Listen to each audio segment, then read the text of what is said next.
Winning in Michigan means a great deal to Governor Mitt Romney, but right now he's lagging behind Senator Rick Santorum. So what's up? Why isn't Governor Mitt Romney dominating in his home state of Michigan? Is it the constant attacks on romneycare? Is that holding him down? Now, he signed the Massachusetts health care law in 2006, and now his critics insist romneycare is just like President Obama's national health care law. But is it? Griff Jenkins takes a closer look.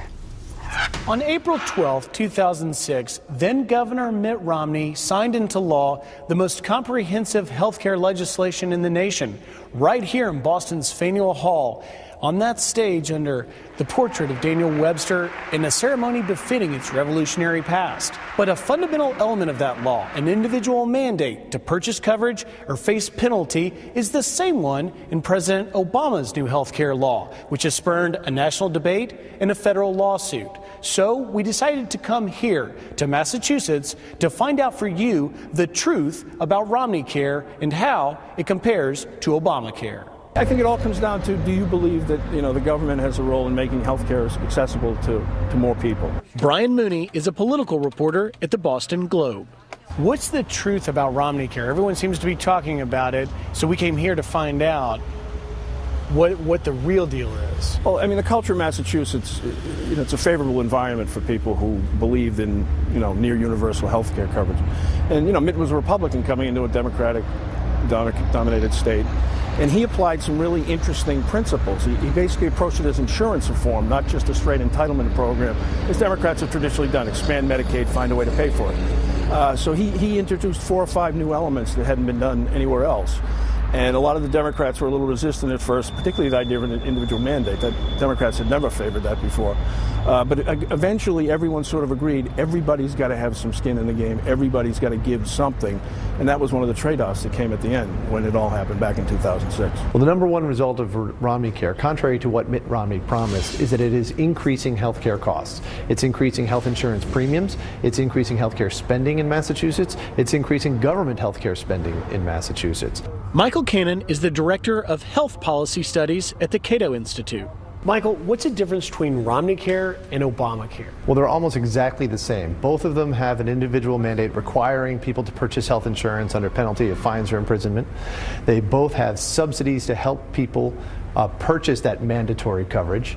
They both expand the government's Medicaid program higher up the income scale. They tell everybody what kind of health insurance plan you have to purchase. In every material way, these laws are exactly the same. At a glance, here are the major similarities between the two laws. Both establish an individual mandate, expand Medicaid coverage, place requirements on employers, subsidize low-income residents unable to meet Medicaid and other requirements, and both create exchanges for choosing health care providers. But some say there are significant differences. Tim Murphy served as Governor Romney's Secretary of Health and Human Services. Well, I think the differences fall into a couple of categories. One is how it was financed. Massachusetts didn't raise a tax, use its own resources, redirected existing money to go and change the way in which health care was financed and delivered and covered within the state. The federal law went and raised a whole bunch of taxes to be able to do that. So I would argue that that is a significant distinction between the plans. Second distinction between the plans is Massachusetts actually did more deregulation of insurance markets to actually enable a number of people to buy health insurance on their own. The federal government, it's a big regulatory scheme that they have now put in place across the states. In some ways, it's the kind of most breathtaking kind of usurpation of what had traditionally been state regulatory authority and bringing it all the way into Washington. Things like minimum loss ratios, insurance companies must spend at least 85 cents on every premium dollar or 80 cents on every premium dollar. We didn't do anything like that in Massachusetts. We didn't touch anything on that. Indeed, we kind of liberated insurance companies to actually have more creative consumer-directed plans. I think that is a significant distinction between the plans. And so, in those two regards, the regulatory and the financing, they're fundamentally very, very different plans. Eric Fernstrom is a senior advisor to Governor Mitt Romney. When you drill it down, they focus on this individual mandate. People point to Governor Romneycare as the individual mandate. But you guys, Governor Romney doesn't see his individual mandate here as the same as Obama is applying to the nation? Well, there are two issues with respect to the mandate. The first is a constitutional issue. The federal Constitution limits the powers of the federal government. States do not operate under those limitations. So there's a 10th Amendment issue about what the Constitution permits the federal government to do in terms of imposing a nationwide mandate like they did. Secondly, the mandate that we put in place here in Massachusetts was intended to address a peculiar issue to Massachusetts, which was a very small but stubborn group of uninsured people who could afford to buy insurance on their own, but they were not doing that. And so when they got sick or they broke a leg or had a heart attack, they would be going to the hospital knowing that their health care would be paid by the taxpayers.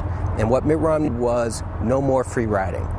There's a very important principle of personal responsibility at stake in what was happening here in Massachusetts.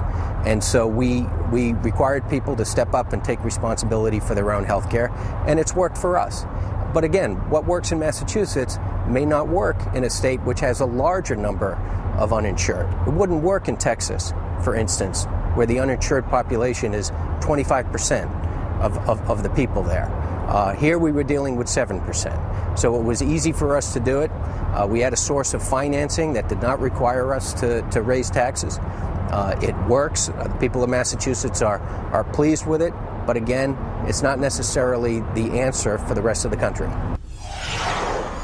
Coming up, Massachusetts did not raise taxes to pay for its health care law. So where did the money come from? You may be surprised to hear that you, the federal taxpayer, helped pay for it. So how did you end up footing the bill? Former Health and Human Services Secretary Tommy Thompson goes on the record. That's next.